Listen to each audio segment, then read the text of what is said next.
Welcome to Mindful Moments. Nourish your mind on the go.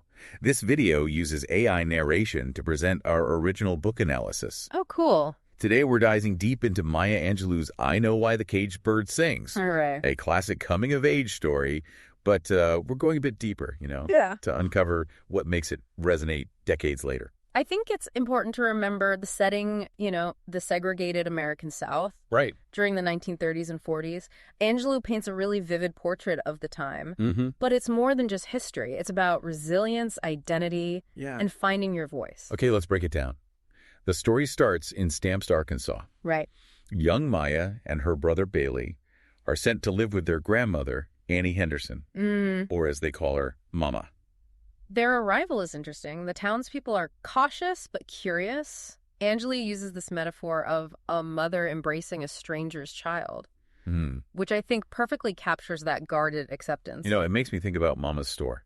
Absolutely. It's more than just a business, right? Right. It's the heart of the Black community in Stamps. You see everything there, the rhythm of daily life, the morning bustle, all those cotton pickers. Yeah. So full of hope. And then the evenings when they return burdened by, exploitation. It's a powerful contrast. Speaking of powerful, there are some incredible moments with Uncle Willie, Mama's son. Yeah. He has a physical disability. Yeah. And Angelou doesn't shy away from the societal perceptions of disability. No, she doesn't. Especially from the kids. I think the scene where Uncle Willie pretends to not have a disability in front of visitors is so powerful. Oh, yeah. Willie's yearning for normalcy really comes through. It's heartbreaking. And of course, we can't ignore the racism woven throughout the book. Definitely not. It's everywhere. From the casual cruelty Maya faces working for Mrs. Cullinan, right, a white woman, to those Paul White trash children who taunt Mama outside the store. Angelou exposes how insidious racism is in everyday life. It's a harsh reality. That incident with the white trash children, it's chilling.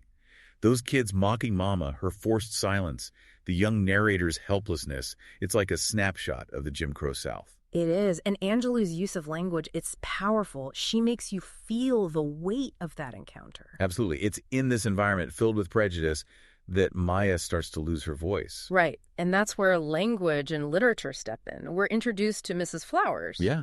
A kind, educated Black woman. She becomes Maya's mentor. A crucial figure. She is. She encourages Maya to read aloud, to rediscover the beauty of language. It's like she gives Maya the tools to speak up again. Exactly. It underscores how important education and mentorship are, especially for young Black women during that time. It makes me think about their move to St. Louis. Oh, yeah, big shift. They go to live with their mother. That's a whole new set of challenges. We go from the rural South to a much more complex urban environment. And then there's that traumatic experience with Mr. Freeman, their mother's boyfriend. Such a difficult topic. It is.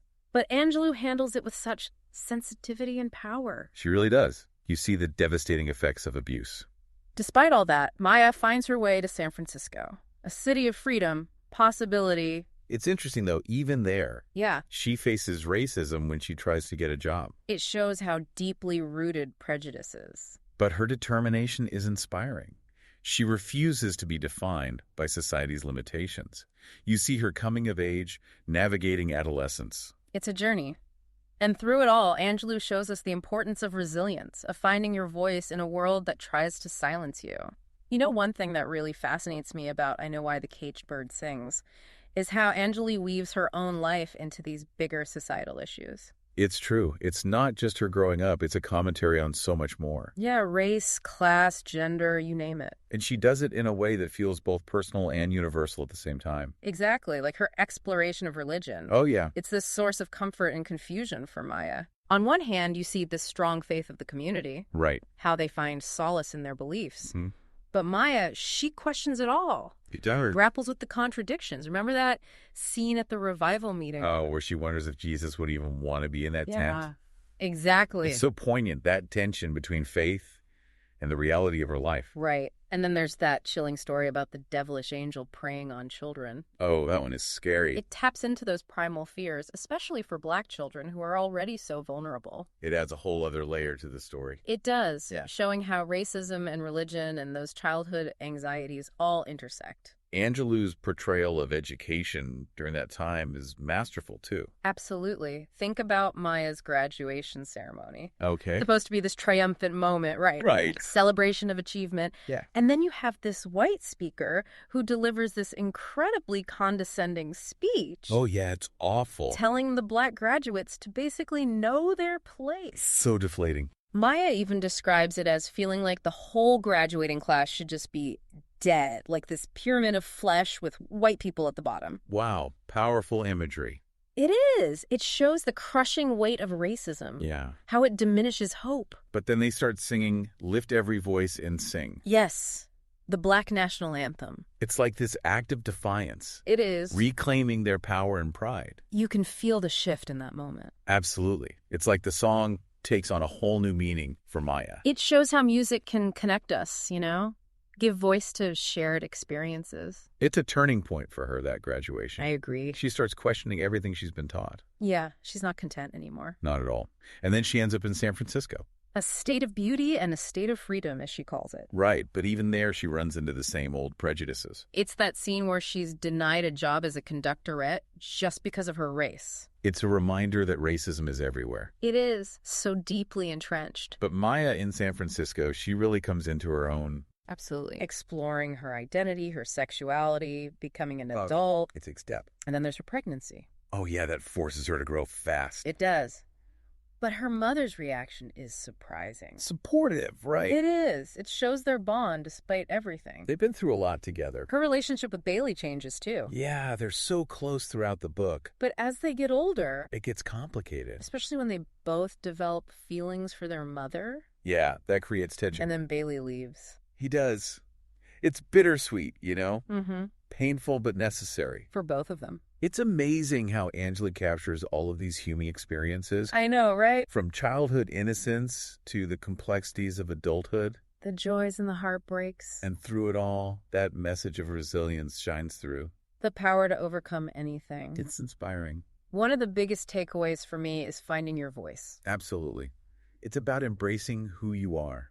Challenging injustice. Fighting for what you believe in. Angelou's story shows us we can find strength and hope even when things are tough. And that the power of storytelling is incredible. Before we wrap up, I want to mention her use of language. Oh, it's beautiful. It's poetic, evocative. Every sentence has rhythm and meaning. It's true. You could practically feel the Arkansas heat. And hear that gospel music. Like you're right there with her. Her metaphors, her imagery, it's also masterful. Remember how she described Stamps embracing Maya and Bailey? Like a cautious mother? Perfect. It's those details that make this book so unforgettable. I Know Why the Caged Bird Sings is more than just a memoir. It's art. It really is. It's a testament to storytelling, to how language can illuminate our experiences. And challenge injustice. And inspire hope. And it's important to remember that I Know Why the Caged Bird Sings is more than just a personal story. It's a reminder that these personal stories, they can connect us to these larger historical narratives. It's true. You really get a sense of life in the segregated South. You do. Through Angelou's eyes, we see segregation, the fight for civil rights, the legacy of racism in America. And that's what makes it so impactful, right? It's personal and political. It is. You empathize with Maya, but also see these larger forces at work. It's a story that sticks with you. Makes you think critically about the world. It does. So why should our listeners care about Maya Angelou's story all these years later? That's a good question. Well, I think I Know Why the Caged Bird Sings is so enduring because it's universal. Angelou's experiences might be rooted in a specific time and place, but those themes, racism, resilience, finding your identity, they're timeless. They are. Her story reminds us that even when things are tough, we can find strength, hope, and our own voice. Exactly. And it reminds us about the power of storytelling. Angelou's use of language, her voice, the way she weaves her experiences with these bigger issues, it makes this book a masterpiece. A masterpiece. This has been our deep dive into Maya Angelou's I Know Why the Caged Bird Sings, and we've only scratched the surface. To really experience it, we encourage you to read it for yourself. You can purchase a copy using the link below. And be sure to subscribe to the channel for more insightful deep dives like this one.